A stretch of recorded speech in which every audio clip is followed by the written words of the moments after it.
Ha jól emlékszem, 1994 volt, akkor 10 éves voltam, és az egyik tanárnőm és a barátai egy művészeti alapiskolát hoztak létre, én pedig szakkör jelleggel iskola mellett elmentem tűzzománc szakra gyakorlatilag, és bőrműves szakkör is volt az intézmény keretein belül, és tulajdonképpen nagyon megtetszett mind a kettő. Mellette népzenével foglalkoztam, óvodáskorom óta színjátszással, agyagozással, kerámiával, fafaragással, tehát amit lehetett, ugye mindent kipróbáltam, volt idő.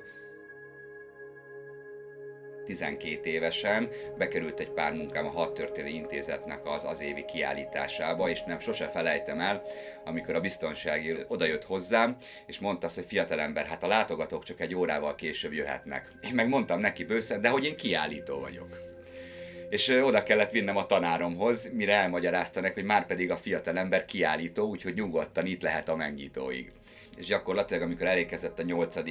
év, és ugye választani kellett, hogy milyen szakirányra menjél tovább középiskolába, 2 opció volt, ugye a művészeti vonal és a híradástechnika, és felvételiztem híradástechnikai szakközépiskolába, illetve Pécsre, Ötvösnek, Budapestre, képzős iparművészeti szakközépiskolába, bőrműves képzésre. Pest mellett döntöttem, és így indult igazából 14 évesen úgy mondom jobban a kézműves vonal.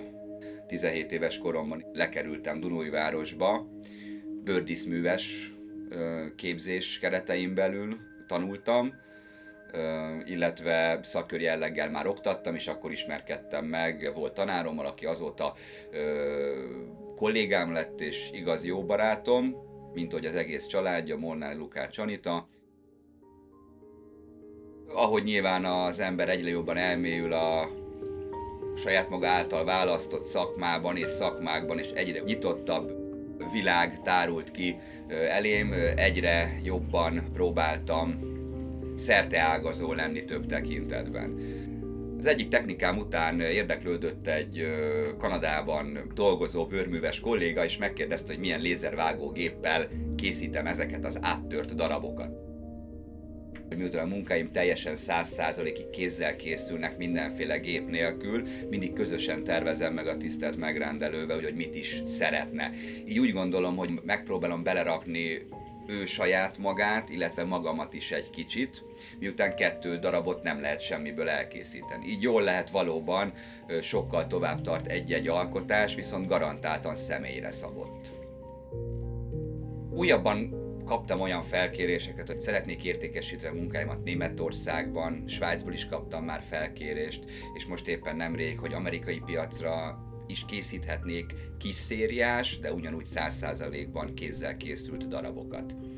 Talán ennek köszönhetően most már közel 35 országban, éppen tegnap sikerült a 36. országba úgymond küldenem munkákat.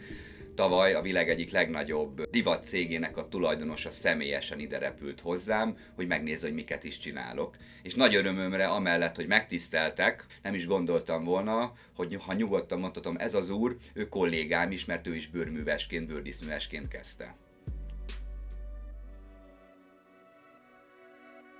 Talán a kihívás tetszik az, ami igazán meg tud fogni az alkotásban. Illetve az, hogy semmilyen szinten nem csinálok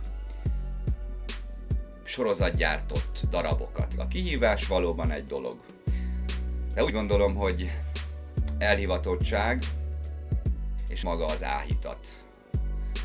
Hogy kellő tisztelettel nyúljak a bőrhöz. És ugye önmagában ez nem csak egy szakma, mert hogyha szakma lenne, akkor nem lennék képes mondjuk napokon, heteken keresztül, reggel 8 órától sokszor este 10-ig, 11-ig csinálni. Független attól, hogy van belőle pénz vagy nincs.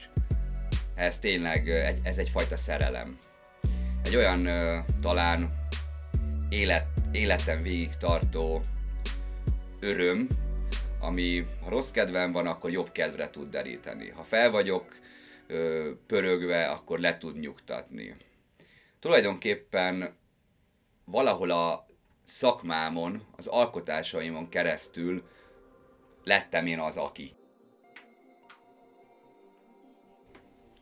A nagyon távoli cél nyilván az, hogy addig alkothassak, amíg erővel bírom, talán ez a legszebb, és hogy meglátni azt valóban majd visszatekintve, hogy mit tudtam letenni az asztalra több tekintetben.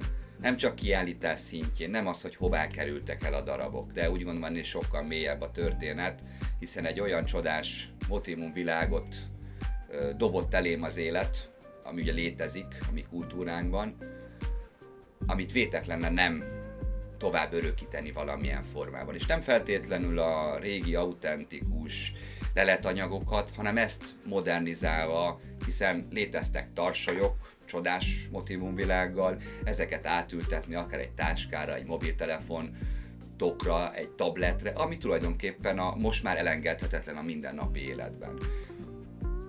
Szeretnék új technikákat kifejleszteni, és ameddig lehet, olyan szintre fejleszteni, ha mondhatom így, amit már senki nem tud utánam csinálni. Miért ne? Miért ne?